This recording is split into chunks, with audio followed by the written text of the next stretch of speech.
I actually was just like the joy and the smiles on people's faces. They were very surprised to see us there.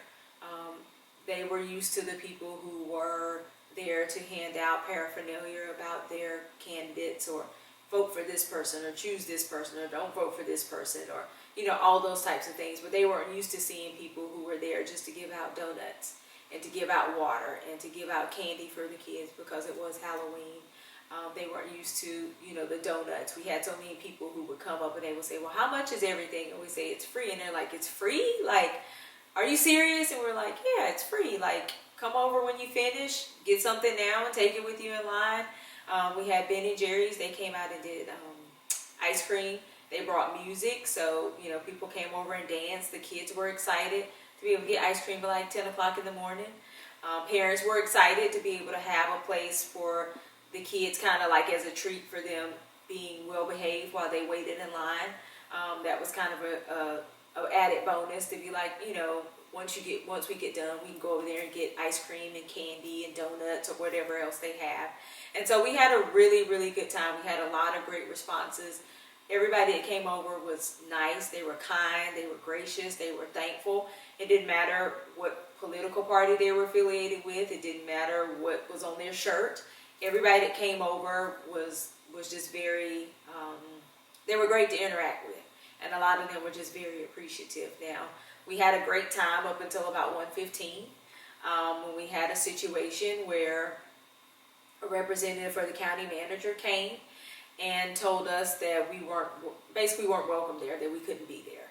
And I, as the site coordinator, questioned that because I'd already done my due diligence in reaching out to the county board of elections director and informing her what we planned to do. And they didn't have any, there wasn't any pushback from them. They didn't have any problem with what we were having set up.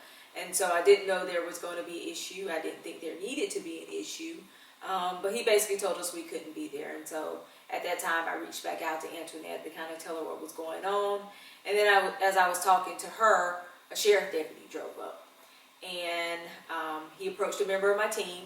And I got off the phone with Antoinette and went over to him. And he actually came up to me and said, he said something totally different than the representative. He said we could be there. He said, but we couldn't have the tent over the hot dog vendor, and that we had to lose the musician. He called it entertainment. So at that time, we had a musician who was out and had his acoustic guitar and was just singing songs. It wasn't very loud. It was nice and quiet, kind of over in our area. We were well over the 50 feet that we needed to be away from the building. We were probably approximately 300 feet away from the building at the back end of the parking lot. And so the deputy was like, I said, so if we, lose the tent and the musician, we can still give out the PPE, the candy, the hot dogs. And the representative jumped in and said, no, you can't do any of that. We can't have any of that going on. And I'm like, so we can't even give out PPE in a pandemic? And his response to me was, we have plenty of PPE inside. And so at that point, we continued the discussion, but I started noticing the people in line who were looking very uneasy and just kind of nervous about the fact that there were two black women engaging with two white men, and one happened to be a sheriff deputy.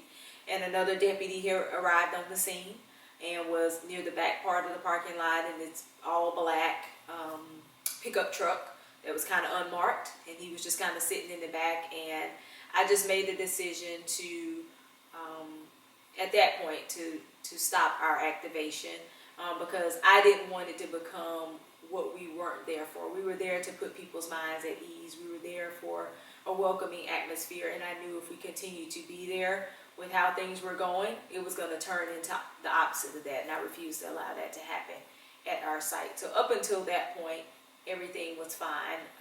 I've recently wrote about it for Slate magazine and received a lot of feedback, especially from people who were there that day, who were very shocked and upset that we were asked to leave because they felt like we weren't doing anything wrong.